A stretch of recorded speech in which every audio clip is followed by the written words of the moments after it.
Assalamualaikum warahmatullahi wabarakatuh. Perkenalkan, nama saya Feni Oktaviani dengan NIM D1B018184. Di sini saya akan mempresentasikan tentang keselamatan dan kesehatan kerja, di mana itu merupakan tugas dari manajemen sumber daya manusia yang diampuh oleh Dr. Insinyur Ira Wahyuni, MP, dan Ibu Gina Fauzia, SPMSI. Pokok bahasan yang akan kita bahas yaitu pertama, keselamatan kerja, dan kedua, kesehatan kerja. Keselamatan kerja.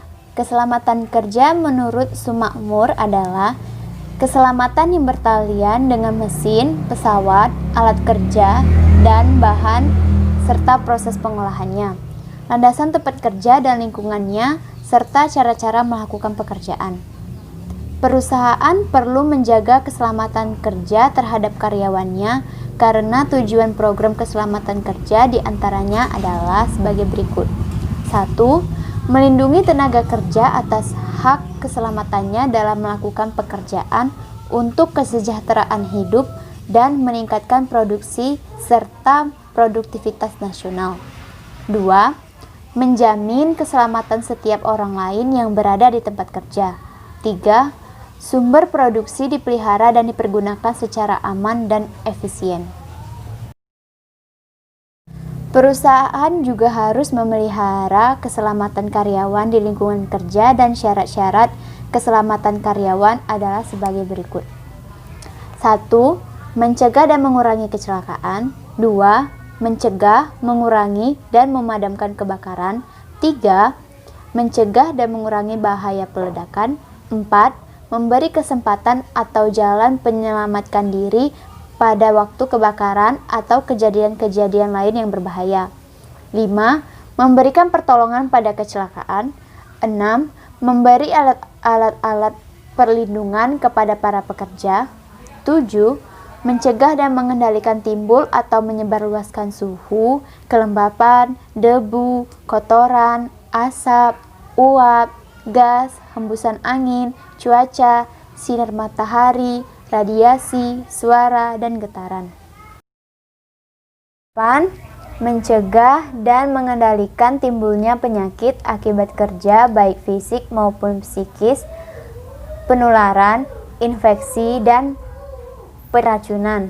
9. Memperoleh penerangan yang cukup dan sesuai. 10. Menyelenggarakan penyegaran udara yang cukup. 11. Memelihara kebersihan, kesehatan, dan ketertiban. 12. Memperoleh kebersihan antara tenaga kerja, alat kerja, lingkungan, cara dan proses kerjanya. 13. Mengamankan dan memperlancar pengangkatan orang, binatang, tanaman, ataupun barang. 14. Mengamankan dan memelihara segala jenis bangunan. 15. Mengamankan dan memelihara pekerjaan bongkar, muat, perlakuan dan penyimpanan barang.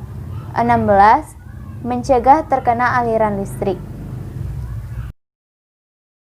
Menurut Suprihanto, dari uraian tersebut, maka pada dasarnya usaha untuk memberikan perlindungan keselamatan kerja kepada karyawan dilakukan dengan dua cara, yaitu usaha preventif atau pencegahan, yang kedua usaha represif atau kuratif. A. Usaha preventif atau mencegah. Preventif atau mencegah berarti mengendalikan atau menghambat sumber-sumber bahaya yang terdapat di tempat kerja, sehingga dapat mengurangi atau tidak menimbulkan bahaya bagi para karyawan. Langkah-langkah mencegah itu dapat dibedakan, yaitu 1. Substitusi atau mengganti alat, sarana yang kurang dan tidak berbahaya. 2. Isolasi, memberi isolasi atau alat pemisah terhadap sumber bahaya. 3. Pengendalian secara teknis terhadap sumber-sumber bahaya. 4. Pemakaian alat pelindung perorangan. 5. Petunjuk dan peringatan di tempat kerja. 6. latihan dan pendidikan keselamatan dan kesehatan kerja. Selanjutnya yaitu B. Usaha represif atau kuratif. Kegiatan yang bersifat kuratif berarti mengatasi kejadian atau kecelakaan yang disebabkan oleh sumber-sumber bahaya yang terdapat di tempat kerja. Pada saat terjadi kecelakaan atau kejadian lainnya, saat dirasakan arti pentingnya persiapan baik fisik maupun mental para karyawan. Sebagai suatu kesatuan atau tim kerja sama dalam rangka mengatasi dan menghadapinya.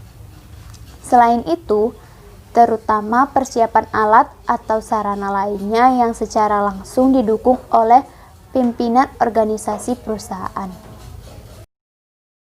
Kesehatan kerja. Pengertian program kesehatan kerja yaitu program kesehatan kerja menunjukkan pada kondisi yang bebas dari gangguan fisik, mental, emosi, ataupun rasa sakit yang disebabkan oleh lingkungan kerja.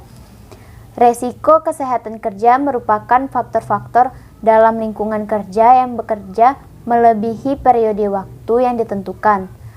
Lingkungan yang dapat membuat stres emosi ataupun gangguan fisik, menurut Mangkunegara.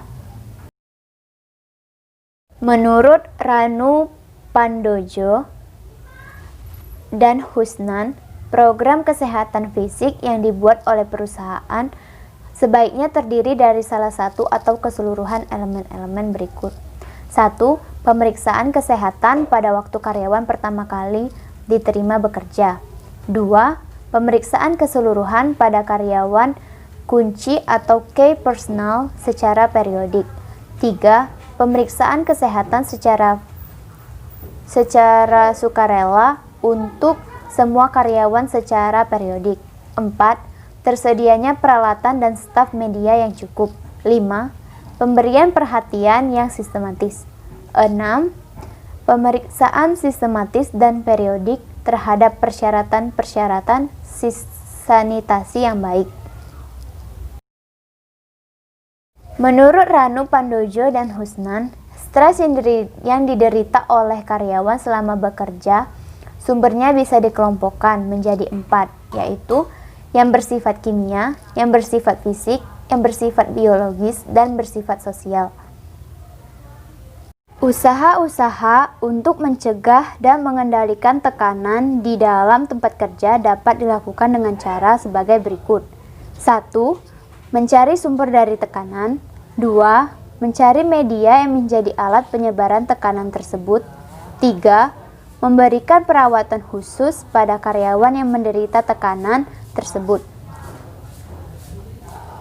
Usaha untuk menjaga kesehatan mental perlu juga dilakukan, yaitu dengan cara 1. Tersedianya psikiatris untuk konsultasi. 2. Kerjasama dengan psikiatris di luar perusahaan atau yang ada di lembaga-lembaga konsultan. 3. Mendidik para karyawan perusahaan tentang arti pentingnya kesehatan mental. 4. Mengembangkan dan memelihara program-program human relation yang baik. Adapun menurut Mangkunegara, usaha-usaha untuk meningkatkan kesehatan kerja adalah sebagai berikut. 1. Mengatur suhu, kelembapan, kebersihan udara, penggunaan warna ruangan kerja, penerangan yang cukup, dan menyejukkan, serta mencegah kebisingan. 2. Mencegah dan memberikan perawatan terhadap timbulnya penyakit. 3. Memelihara kebersihan dan ketertiban serta keserasian lingkungan kerja. Menurut Mangkunegara, beberapa sebab yang memungkinkan terjadinya kecelakaan dan gangguan kesehatan pegawai yaitu 1. Keadaan tempat lingkungan kerja. Penyusunan dan penyimpanan barang-barang yang berharga kurang diperhitungkan keamanannya. Ruang kerja yang terlalu padat dan sesak. Pembuangan kotoran dan limbah yang tidak pada tempatnya. Pengaturan udara, pergantian ruang di ruang kerja yang tidak baik, dan suhu udara yang tidak dikondisikan pengaturannya. 2. Pengaturan penerangan. Pengaturan dan penggunaan sumber cahaya yang tidak tepat. ruang kerja yang kurang cahaya dan remang-remang. 3. Pemakaian peralatan kerja. Pengamanan peralatan kerja yang sudah usang ataupun rusak. Penggunaan mesin, alat elektronik tanpa pengaman yang baik. Dan 4. Kondisi fisik dan mental pegawai. Kerusakan alat indera, stamina pegawai yang usang atau rusak, emosi pegawai yang tidak stabil, kepribadian pegawai yang rapuh, cara berpikir dan kemampuan persepsi yang lemah, motivasi kerja yang rendah, sikap pegawai yang ceroboh, kurang cermat, dan kurang pengetahuan dalam penggunaan fasilitas kerja, terutama fasilitas kerja yang membawa resiko. Sekian materi dari kesehatan dan keselamatan kerja. Semoga bermanfaat bagi kita semua. Saya akhiri. Wabillahi taufiq wal hidayah. Wassalamualaikum warahmatullahi wabarakatuh.